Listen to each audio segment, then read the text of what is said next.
Je m'appelle Laurence Parent, je suis la vice-présidente du RAPLIC. Bonjour, je me nomme Alain. Mon nom est Gérald Millet. Je m'appelle Mireille. Mon nom est Deborah Kennard. Le web, c'est la plus grande bibliothèque du monde. Depuis l'existence du web, l'existence d'Internet, j'ai accès à des milliards de documents. Auparavant, il n'y avait pas d'accessibilité, il fallait que je dépende des gens, il fallait qu'ils fassent des appels pour moi et tout, mais présentement, je ne dépends plus des gens. L'autoroute d'information, ça fait pas loin de 20 ans que c'est mon bras droit. Je gère mes codes, je fais des recherches, je lis les journaux, j'échange avec des gens, ça me permet d'être impliqué dans ma communauté à la même niveau que tout le monde. Si on n'avait pas eu Internet, des ordi à la maison et tout, je pense que l'organisme n'aurait jamais vraiment été créé parce que c'est vraiment par échange de courriel que j'ai commencé à connecter avec des gens.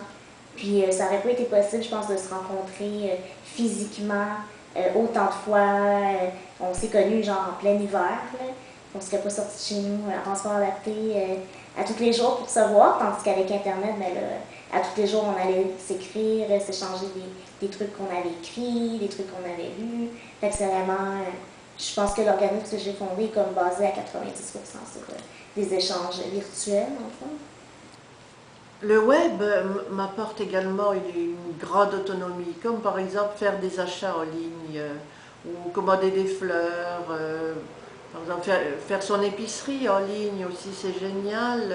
Pas besoin de se déplacer ou d'envoyer quelqu'un ou de se trouver un bénévole. Je fais mes achats, je choisis mes articles, j'ai le moyen de payer avec une carte de crédit. C'est parfait, c'est ça le web, l'accès à l'autonomie. Internet, comme on dit en anglais, levels the playing field for everyone, pour tout le monde, à tous les niveaux. Donc, évidemment, Internet, ça a été également une source d'information hors du possible. On a vraiment pu s'ouvrir sur le monde, ce qui se faisait même au Québec, qui n'est pas nécessairement diffusé dans les médias mainstream. Puis ce qui se fait aussi au Canada, aux États-Unis. Donc vraiment, c'est grâce à ça qu'on a pu se dire « Ah, ben tiens, il se passe telle chose là, pourquoi est-ce qu'à Montréal ou au Québec, ça se passe pas comme ça? »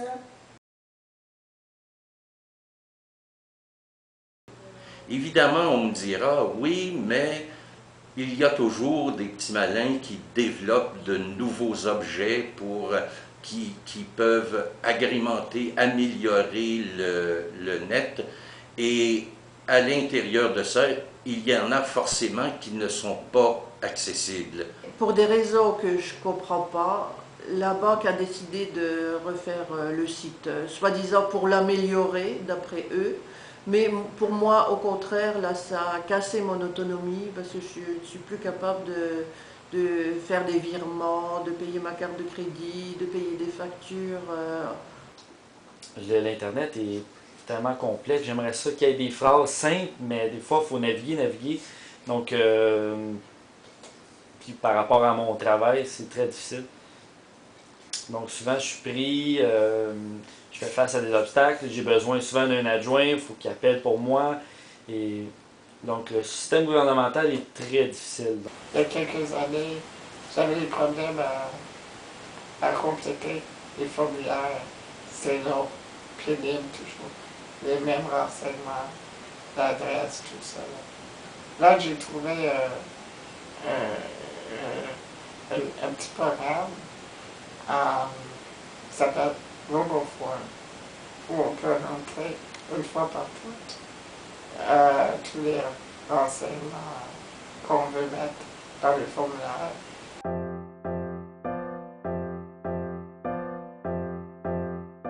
En fait, ce que j'aimerais, ce serait mieux pour la communauté sourde par rapport à la technologie, l'information, qu'il y ait des vidéos, mais qui soient tout sous-titré, puis ça serait super.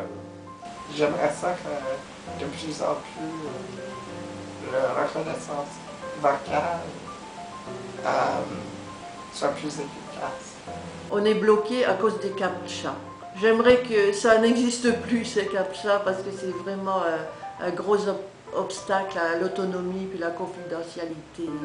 Moi, j'aimerais que cette invention formidable qu'est Internet devienne entièrement accessible. Je crois que le web offre des grandes possibilités aux personnes handicapées en général, parce que le monde physique dans lequel on vit présente encore énormément d'obstacles, tandis que le monde web, on est en train de le construire.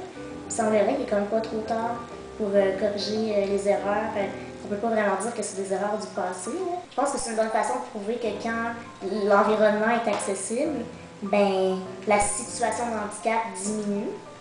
Les différences restent, mais les situations de handicap diminuent. Donc, ça va peut-être même pouvoir aider les personnes handicapées à faire avancer leurs revendications dans le monde dit physique et réel.